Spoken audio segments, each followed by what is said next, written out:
After missing postseason play by one measly point in Kevin Sumlin's first season at Arizona, the Wildcats back on the recruiting trail with Sumlin leading the charge. 48th in the nation right now, according to the 247 composite, and number 7 in the Pac-12. We bring in Bryant Conger from Wildcat Radio to break down the Wildcats' pleasure to be here, Mark. Recruiting path. Got to stab that knife in early, but that's okay. I appreciate it. You know, it'll be a new season next year. Well, that was the conclusion. So that was my easy tie-in. I couldn't get too much more creative than that. I apologize. That was low-hanging fruit. No, that's fine. So yes, difficult, if I remember correctly, because I had the game on and watched the last quarter, at least a missed point after attempt. Is that what cost the team?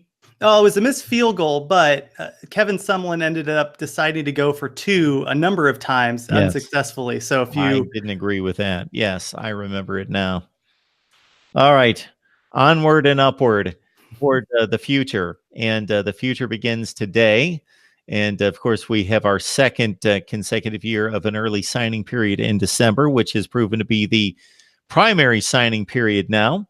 Your thoughts about a class that right now includes 19 signed on the dotted line? Well, it's kind of that Henry Youngman old adage where someone asked him, "How's your wife?" And he said, "Compared to what?" It's all relative in terms of recruiting. I think for Arizona fans, if you were to have a class in the mid 30s to mid 40s, that's probably a pretty good class down in Tucson. This one is almost there. I think the big thing for us was threefold. The first was we closed well with Booby Curry jumping on, and we also had a really strong 4-star cornerback decide to commit on early signing day, like you mentioned. And then really with Grant Gunnell just being one of the top quarterbacks in this class, committing to Noel Mazzoni and Kevin Sumlin was a big pickup for Arizona.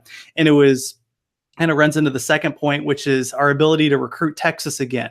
That was one of the biggest criticisms of the Rich Rodriguez era, was the fact that we weren't recruiting in Texas. We were going into Louisiana and just kind of wherever we could find players not in Texas. But that was one of the benefits of the Stoops era, was his ability to go down there and pull out really good talent, develop them, and put them in the NFL. At the end of the day, Arizona didn't do as well in the last couple of years of the Stoops era, but he still was able to bring in talent and develop that. I think the third thing, too, was under the Rich Rodriguez era, we had a lot of small 240-pound defensive tackles, and I'm only exaggerating by a little bit. There was a lack of size on Arizona's line on both the offensive and defensive side, and that changed this year. They really went out and tried to get some big boys and fill up those ranks, whether it was JUCO with a couple guys there or getting those 4-year players to step into the program. So for the most part, one of the reasons that Kevin Sumlin got paid $2 million to $2.5 million a year was because of his recruiting prowess. But I think we're starting to see that come to fruition. It might take a year or two to get up to a point where we're getting those top 30 classes, but take what you can get. So as mentioned, Bryant, we see the number right now currently at 21. Do we expect that to increase much?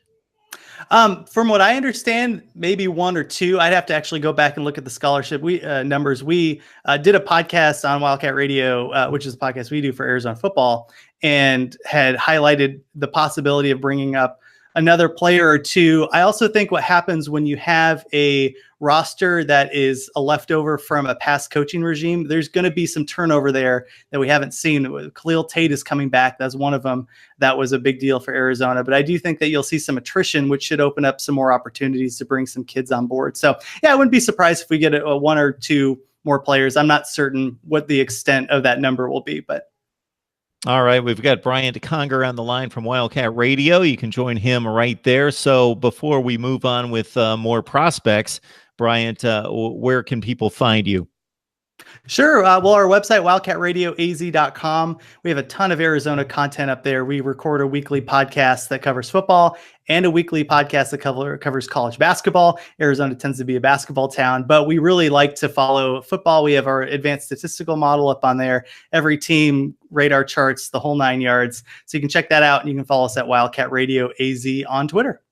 So it's easy to look down the recruiting rankings for the particular class and say, okay, well, this is the best player, then this guy, then this guy, then this guy. But obviously, they all play different positions. They all serve a different role and a different fit to the program, depending on the coach's approach, just based on your own uh, gathering of information, maybe what you've caught on tape, any particular guys that not necessarily going from the top, not that you can't, but which guys excite you? Well, when it comes to Arizona, we really need to run a strong offense. And I remember last year, Mark, when we were previewing Arizona, I had said that Arizona was going to be one of the better offenses. You pushed back hard, and you were right. I think what happens when a team that has a premier player like Khalil Tate runs up against strong talent is they're able to bottle up some of that. I think part of it too was Khalil Tate's decision not to run the football, which is what made him special. So one of the things that's going to be really important in the coming year is whether or not Khalil Tate is going to be facing off against Grant Gunnell, who, again, one of the top quarterback prospects in the country. Had initially committed to Texas A&M. He is from St. Pius X, one of the best high school programs in the Houston area. And he brought with him Jalen Curry. He goes by Booby. So I'm excited to have a Booby Curry on Arizona football's field this coming year.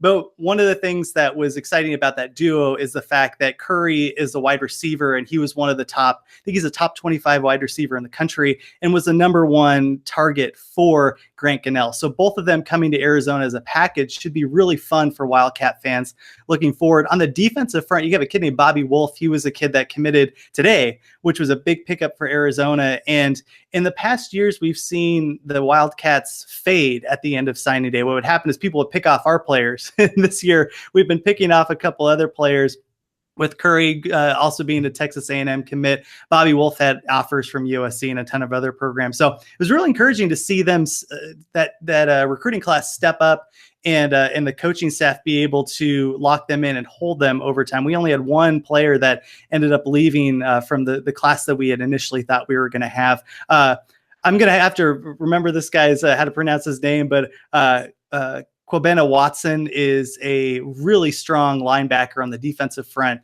that will fill a position of need over time. We have two really strong linebackers on our program right now with oh my goodness, his name is Colin Schooler. I almost he's the 13th All-American. With Colin Schooler being with the premier guy, but bringing in more talent from the defensive front, particularly on the linebacking core, was really important. So I think those are some of the big names. We also have a need in the secondary to bring in strong talent. And on that front, there's a couple names that are interesting. But Bobby Wolf, of course, being the front person. But I'm trying to remember the other players. If you'll excuse me for a minute. Oh, Jackson Turner. That's a safety that we're really excited about coming down there. Another player that had a lot of strong offers. One of the things in the last couple of years with Arizona is we were competing with schools like Boise State and Utah and Oregon State and Cal, and then kind of the cliff went off from there. Not that Boise State and Utah aren't good teams; those have been pretty strong programs. But we weren't competing with the USCs and the UCLAs and the Stanfords and of the world. And I don't anticipate Arizona getting to a point where we're a top 3 recruiting power in the Pac-12. But to be able to bring in some of those players over time, I think is really important, and we did that this year. All right, we're running through Arizona's recruiting class with Bryant Conger, and you can catch Bryant on Wildcat Radio. And so I'm looking through the checklist of you've covered the offensive highlights, the defensive highlights. We've talked about where Kevin Sumlin is going for talent. We also talked about the expectations of the class, which are typically in the 35 to 45 range. So he's on the outer edges of that.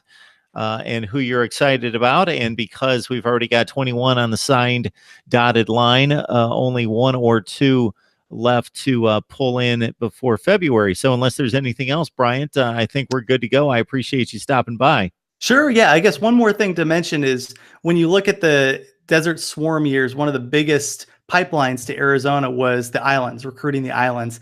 We got a 2-star kid, but he is somebody that people are really excited about. His name is Eddie Eddie Siamu. The Polynesian names always get me, Mark. But he's somebody that got some late interest from some big time programs. It was kind of the first guy that we brought in from the islands. So hope to see a stronger pipeline going from there to build up a program that can be consistent over the coming years.